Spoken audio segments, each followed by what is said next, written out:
ক্যামেরার সামনে কীভাবে ফ্লুয়েন্টলি কথা বলবো বা নিজের মধ্যে যে ভয়টা আছে যে ক্যামেরার সামনে কথা বললে লোকে আমাকে জাজ করবে, এই ভয়টা কীভাবে কাটাবো, এইটা নিয়ে আজকে কথা বলবো। আজকালকার জীবনে দেখা যায় যে মানুষ কন্টেন্ট ক্রিয়েশন করছে, ভিডিও বানাচ্ছে, কিন্তু সবথেকে বড় বিষয় হলো যে নিজের মুখ ক্যামেরার সামনে দেখানো এবং কথা বলা।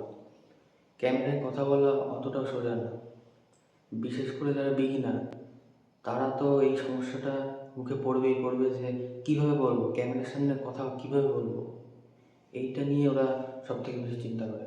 আজকে বলবো যে কীভাবে ক্যামেরার সামনে ফ্লুয়েন্টলি কথা বলা যায়। আমি নিজেও এতটা পারি না, কিন্তু আমি যেটুকু পারি সেটুকু বলছি। দেখো, যে ক্যামেরার সামনে যে তুমি কথা বলবা, এটা অত ভাবলে হয় না যে কী বলবো, কী বিষয় নিয়ে বলবো, কীভাবে বলবো, আমাকে কেমন লাগছে, আমার ভয়েস কেমন, এগুলো নিয়ে অত ভাবলে তুমি কখনো ক্যামেরার সামনে কথা বলতে পারবাই না। এটা হলো বিষয়। তাই যখনই ক্যামেরার সামনে কথা বলবো, এটা ভাবতে হবে আমি নিজের বন্ধুর সাথে কথা বলছি।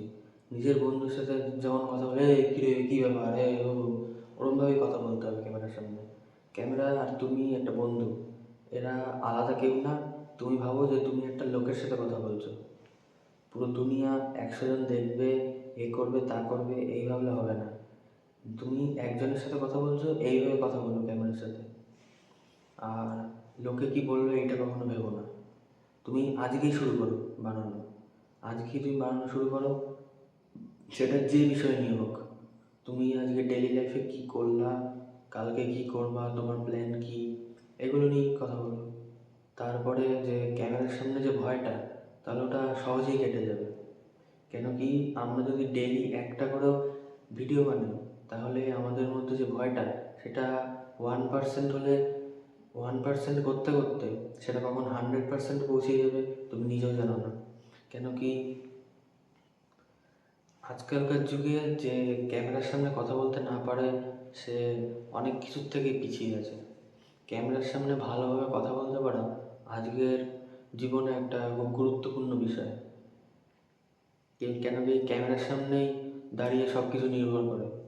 তুমি কোনো বিজনেস করবা, কিছু প্রেজেন্টেশন করবা, সব ক্যামেরার সামনে কথা বলতেই হবে। তাই জন্য আজকের থেকে স্টার্ট করো যে কীভাবে ক্যামেরার সামনে কথা বলা যায়। ক্যামেরার সামনে ভয় কাটাবো কী করে। আমি যখন প্রথম ভিডিও বানাই, তখন আমার ভয় ছিল যে কী বলবো। তারপরে আমি ভিডিওর যেই বাটনটা, ওটা প্রেস করে দিই। ওটা প্রেস করায় কী হয়, আমার মনে যা আসে আমি বলতেই থাকি। তারপরে একটা ভিডিও বানাই, আরও একটা বানাই, তারপরে আরও বানাই। এখন বানাচ্ছি, এটা আমার 18 না হলে 17তম ভিডিও। আজকে যা বলছি, একদম প্রথম ভিডিও এর থেকেও খারাপ বলতাম।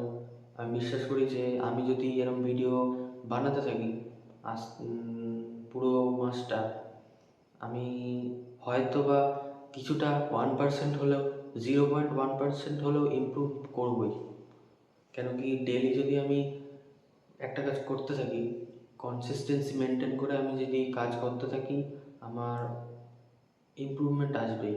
ক্যামেরার সামনে কথা বলা, তারপরে সোশ্যাল মিডিয়ায় নিজেকে প্রেজেন্ট করা, এগুলো আজকের জীবনে খুবই গুরুত্বপূর্ণ। তুমি যদি ফিল করো যে তুমি কথা বলতে পারো না, তুমি যা পারো তাই বলো। সেটা বাজে হলে বাজে বলো, খারাপ হলে খারাপ বলো, কিন্তু বলো। বলাটা আসল কথা। শুধু ভিডিওর যে বাটনটা, ওটা প্রেস করো, ব্যাস। একটা ক্যামেরাটা কোথাও রাখো, কোনো লাইটিং লাগবে না, কোনো মাইক লাগবে না, কিচ্ছু লাগবে না। শুধু যা মনে আছে তাই কথা বলো। এতে কী হবে, তোমার ভয়টা কেটে যাবে। তারপরে পরবর্তীতে তুমি নিশ্চয়ই বানাতে পারো ভিডিও।